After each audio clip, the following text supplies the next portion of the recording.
Want to make purchases for Disney experiences, merchandise, or streaming services seamlessly?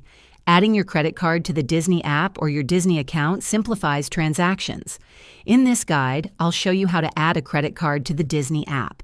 To add a credit card, open the specific Disney app you're using, e.g., My Disney Experience, Disney Plus app, or log in to your Disney account on their website. Navigate to your Profile, Payment, or Account Settings section. You'll typically find an option to add payment method or manage credit cards.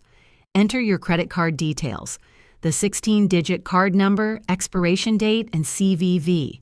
You'll also need to confirm your billing address. Finally, save the card details. The Disney platform might perform a small authorization charge, which is immediately refunded, to verify the card.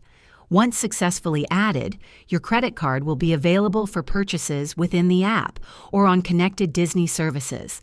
And there you have it. Adding a credit card to the Disney app is straightforward. If this video was helpful, give it a thumbs up and subscribe for more tips.